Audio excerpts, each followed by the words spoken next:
Alrighty, though, for life here, bringing as a brand new deck profile this time around. It is Destiny Heroes. So I wanted to try and give another crack at Destiny Heroes before the new stuff comes out. Way out in August.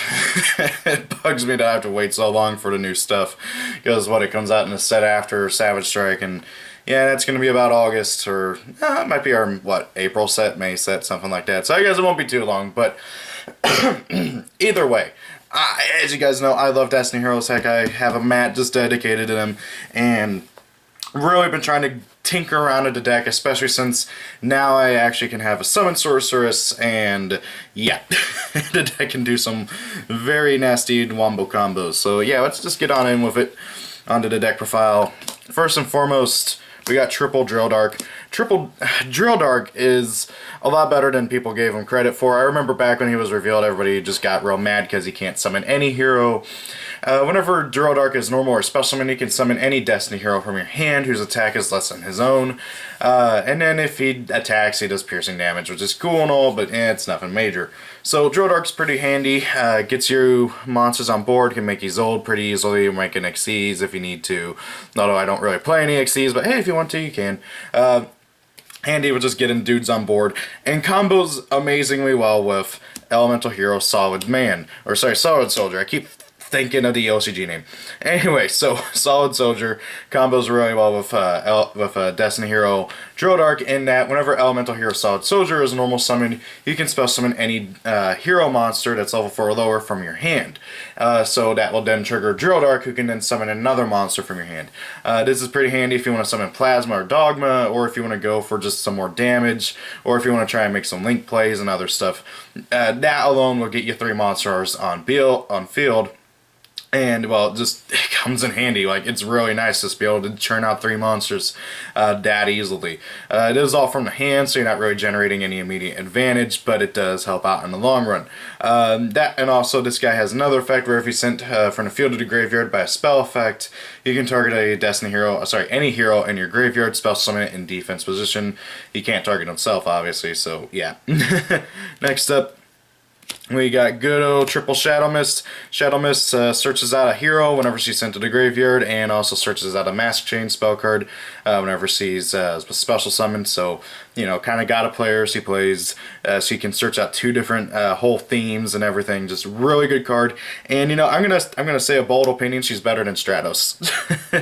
Next up, we got 2 Plasma. Plasma is severely underrated, I feel. I mean, yes, it can be a bit hard to summon, but however, it's easy enough to churn out the board advantage to be able to summon him, and also he's easy to search out. Plasma needs 3 tributes to special summon. That's a special summon, not a tribute summon. And then while he's on the field, your opponent's monsters on the field have their effects negated, and once per turn he can suck up a monster and he gains attack equal to half that monster's attack power. Pretty good card overall. The big thing, of course, is just negating everything your opponent has on field, which is really nasty, seeing as how battle traps are near non-existent, and spell cards are really only used during your opponent's turn. You don't really have to worry about monster effects so long as this guy's out on the field, unless it's a hand trap or a grave effect. So, if your opponent has some really annoying monsters out, or maybe they extra link you can just, well, kind of troll them with this. And then we got my unfortunate Destiny Hero Malicious got hit, sadly enough, but hey, still worth playing as a 2 of. I might end up dropping them in future builds. It is still annoying drawing double Malicious, and now it's even more so, since if you draw double Malicious, you get really screwed over, and I don't play Plague Spreader or anything to put them back in the deck, so it's not like you can really make use of them. That being said, drawing double doesn't really happen too often, so as long as you get 1 engraved and use this effect as immediately as possible, I think you'll be fine. 2 Diamond Dude, mostly because I feel like Diamond Dude's usability has severely dropped.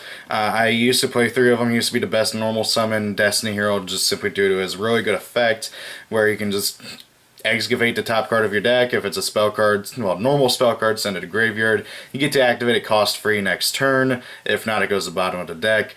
But that's nothing really particularly amazing anymore nowadays. Yeah, there's still some pretty powerful spell cards, but it used to be a lot better when there was a lot of really powerful normal spells. So I don't know. I'm honestly even thinking about cutting them down to 1. What do you guys think? 1 or 2 Diamond Dude. At least in this build. This is not pure Destiny Hero, as you might be able to tell here shortly. 1 Dogma for style points. I'm not going to lie, Dogma is one of my favorite Destiny heroes, and yeah, he's purely for preference. I don't play Dragoon anymore either. He got cut out because there's just not enough room in the extract right now in this current build. But however, he's still a pretty handy card. That half your opponent's life points effect can cheese out some wins whenever your opponent, whenever it comes down to time and everything, and it's nasty. I like him. 1 Elemental Hero, the Honest Neos. For some reason I was reading it as Shining Neos. He has 2 effects, but only one that really matters. And that's if he's in your hand and a hero is battling an opponent's monster, you can discard him. That hero monster gains 2,500 attack points until the end of, I believe, that damage step. No,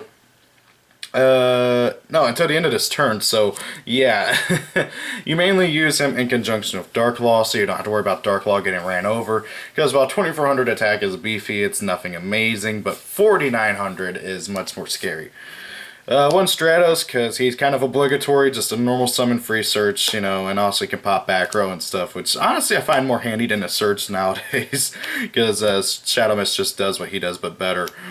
1 good old Destiny Hero Disc Commander, because he's legal now. Yes, his effect is once per duel, and yes, you do gotta wait a turn before you can use it, but with the amount of ways that this deck has to get stuff back from the graveyard and special summon from the graveyard, he's worth playing as a one-of, because then you get to search, well, not search, but draw 2 cards. I mean, and who doesn't like a free draw 2? Moving on, we got 1 Destiny Hero Dreamer. Dreamer's pretty handy. He can save your monsters if he's in the graveyard and your Destiny Hero is battling an opponent's monster. You can spell summon from your graveyard, negate any damage, and that Destiny Hero monster cannot be destroyed in that battle. Pretty handy. 1 Destiny Hero Decider. Sorry, the glare is kind of hard to read. I know it's not glaring on the camera, but from my angle it is. Destiny Hero Decider. He cannot be attacked by level 6 or higher monsters, which doesn't come up very often. It is kind of funny when it does, though. Anyways, his 2 main effects is that during the end phase of the turn he was normal summoned. You can add any hero from, during the end phase of the turn he was summoned, not just normal summoned. You can add any hero monster from your graveyard to your hand, and that even goes if he was even removed from the field afterwards. So if like you normal summon him, declare effect, and activate Mass Change, turning him into Darklaw, you'll get to add somebody from your graveyard to your hand afterwards. And then if you would take burn damage while he's in a graveyard, you can negate that damage and then add him to your hand. You can only use each of those 2 effects once per duel. And that's my only real issue of why I'm not playing more than 1 of them. The fact that you can only use both of his effects once per duel is such an inane ability. I really think it's stupid that Konami put that on there. I don't think this card would have been particularly broken with a once per turn clause on there, but I digress. Then finally, 1 Destiny Hero Celestial. Celestial has 2 effects. Whenever he attacks, you can pop an opponent's face-up spell card, then inflict him for 500 burn damage. And if he's in the graveyard and you control, and if you have no cards in your hand, and it's been a turn since he was sent there, you can banish him and another Destiny Hero to draw 2 cards. Really handy. I cut him down to 1 for this build because it's not the pure build. I feel like in the pure build you generally want to play 2 of them, but this is not the pure build. This is the, as I call it, Elemental Destiny build. So I feel like he's a better as a one-of, just simply in this. And while his popping effect is nice, it doesn't come up as often as you would think. Because you're often just using him for material, not for attacking. Anyway, so moving on for the spells, we got triple Destiny Draw. This card says ditch a Destiny Hero from your hand, draw 2 cards. It's really as simple as that. It's also one of your best reveals off of good old Diamond Dude, because then you get a free draw 2. It ignores costs on Diamond Dude, so you just get to draw 2 for free, which is always handy. Of course, sometimes you do want your Destiny Heroes in the graveyard, because a lot of them do have graveyard effects, more so than Elemental Heroes ever had. So it's a bit of a trade-off. So yeah, it's still a really good card overall, though. Definitely play 3. And likewise, you want to play 3 E-Call. This searches out any elemental hero from your deck to your hand. There's not enough search power in this deck. Yeah, triple Shadow Mist, Stratos, all to draw power. Totally not enough search power in this deck. Totally. Moving on, we got triple Polymerization. This deck is a fusion-oriented deck, so Poly kind of goes in hand with that. And likewise, triple Mass Change, because we want to get to it as soon as possible. And summon that Dark Law, who can just auto-win games against certain decks. Kind of goes without saying on that. Double Allure for next card. Allure, as much as you want to draw, you don't want to banish as much, so I feel like 2 Allure is better. 1 Over Destiny. This card is super handy. So this card, it says you target 1 Destiny Hero in your graveyard. Special summon any Destiny Hero from your deck with a level less than or equal to half of that Destiny Hero's level. So let's say you target like Dogma in your graveyard. You can summon any level 4 or lower Destiny Hero from your deck for free. Now that being said, that monster that you summon gets destroyed during the end phase. So it is a trade-off, but it doesn't really matter because you're getting a free monster that you can use for more stuff.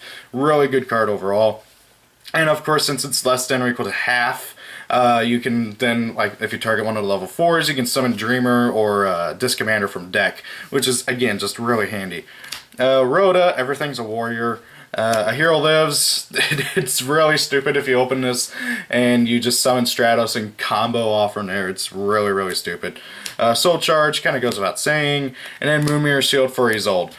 This is the one equipped spell I'm playing in this. Mostly just to summon out Disc Commander or Dreamer so that then I can combo off from there. I feel like this is the best of the equipped spells because it can just shuffle itself back in the deck if need be.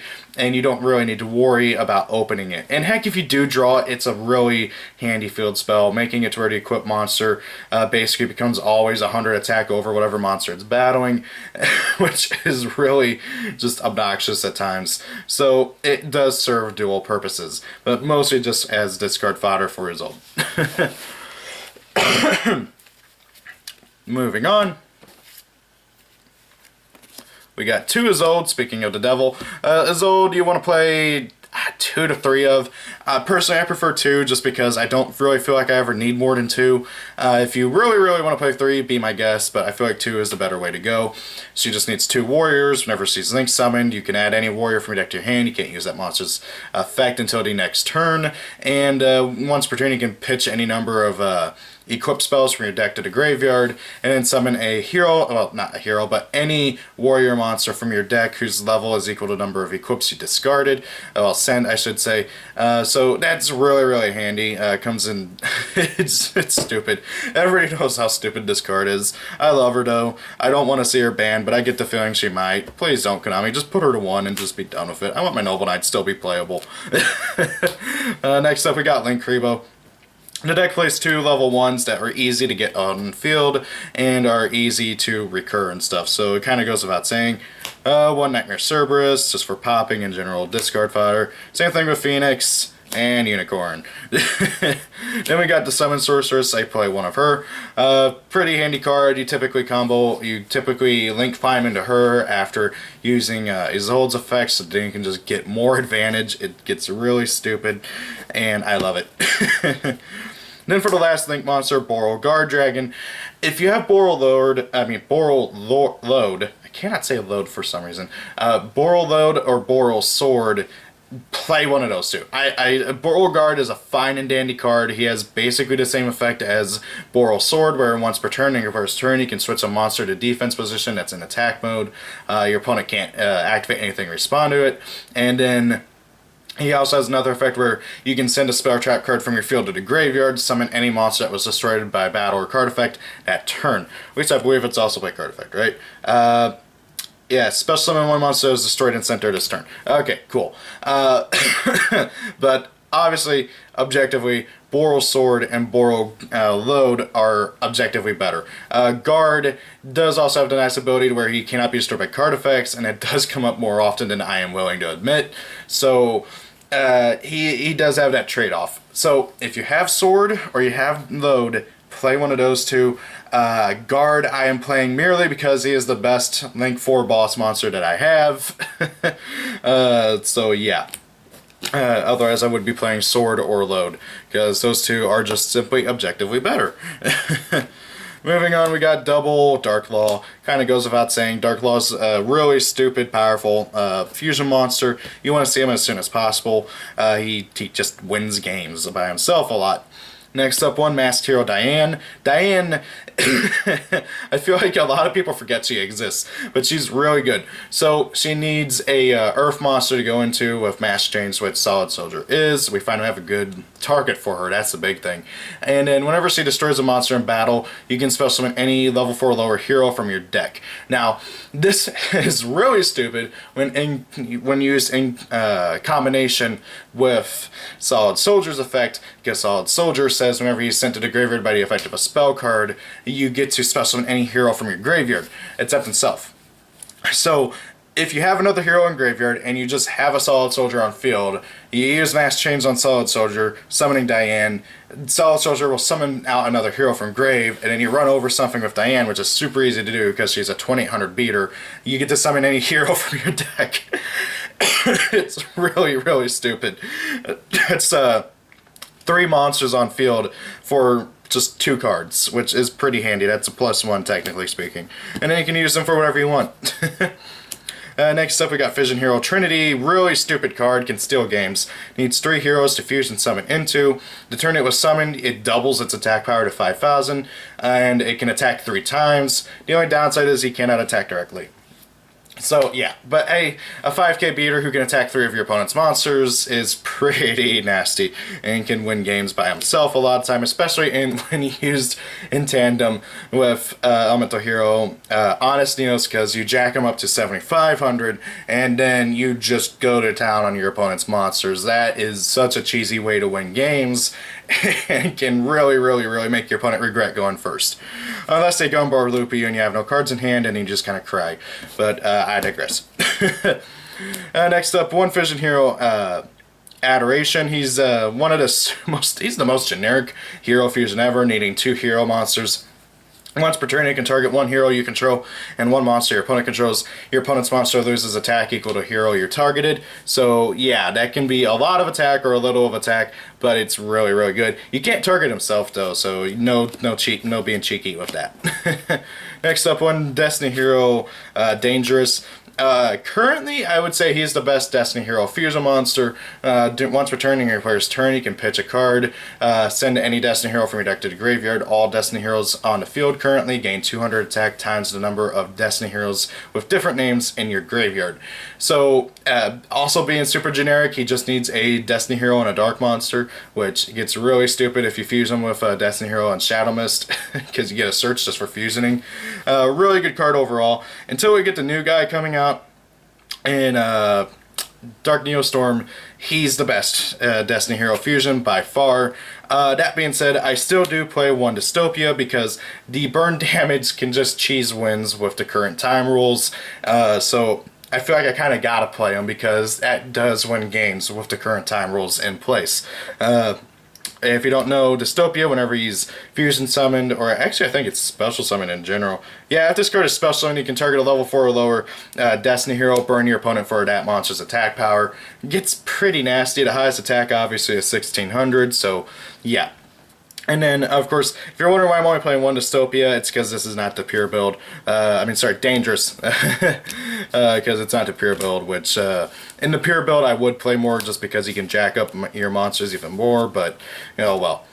So, guys, that is the deck profile. What do you guys think of Destiny Heroes in general? Do you think that they are worth, playing? Do you think that that they're just going to be only worth it once the new stuff comes out? What do you guys think of the deck? I really, really like it. It's always been one of my favorite archetypes overall. Heck, the heroes in general, all 5 archetypes. 6, I guess, now of extra heroes. Oh god, Konami.